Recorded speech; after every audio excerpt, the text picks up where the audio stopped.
Dear students, आज का हमारा टॉपिक जो है वो एल्गोरिदम एनालिसिस के ऊपर जो है मुश्तमिल होगा। एल्गोरिदम एनालिसिस हम सबसे पहले करते क्यों हैं?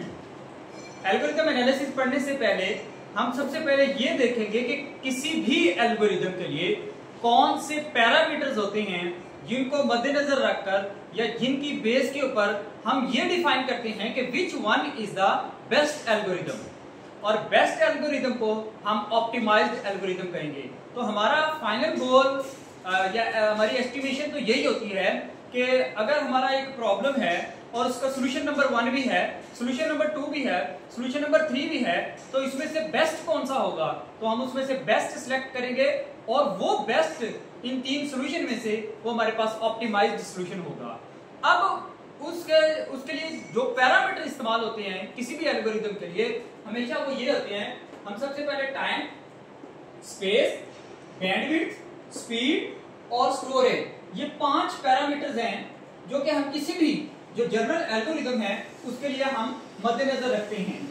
इनमें से ये जो 3 हैं, स्टोरेज, स्पीड और बैंडविड्थ, ये इतने इंपॉर्टेंट नहीं हैं, या हम इनको ये कह सकते हैं कि इनको हम किसी भी तरीके से नई टेक्नोलॉजी से या और मजीद एडवांस टेक्नोलॉजी को यूज कर इनको जो है वो हम एनहांस कर सकते हैं। यानी कि these are the hardware dependent parameters, और हार्डवेयर की एफिशिएंसी से इनको जो है वो बढ़ाया जा सकता है।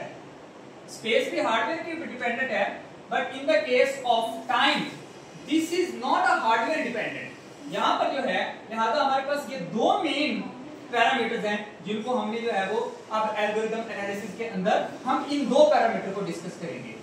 तो सबसे पहले हम टाइम कॉम्प्लेक्सिटी को देखते हैं, टाइम को मद्देनजर रखते हैं या टाइम का एनालिसिस करते हैं। यानी कि हमारे सामने कोई भी जो एल्गोरिदम है वो ऑप्टिमाइज्ड होगा या सॉल्यूशन ऑप्टिमाइज्ड तब होगा जब वो कम टाइम यूज कर रहा होगा या उसका टाइम जो है वो कम लग रहा होगा। तो टाइम कॉम्प्लेक्सिटी को डिफाइन करने के लिए मास्टर क्लासेस के अंदर हम 5 नोटेशंस पढ़ते हैं। सबसे पहले हमारे पास कौन सी नोटेशन है? This is the big O notation, ये एक नोटेशन, फिर बिग ओमेगा नोटेशन, फिर तीसरी थीटा नोटेशन, फिर स्मॉल ओ और फिर small omega. These are the 5 notations which you can describe the time complexity of the algorithm. अब इस सब 5 को डिफाइन करने के लिए या इनको एक्सप्लेन करने से पहले मैं आपको एक एग्जांपल देता हूं जिससे ये 5 जो है वो आपको बिल्कुल एकदम अंडरस्टैंड हो जाएंगी।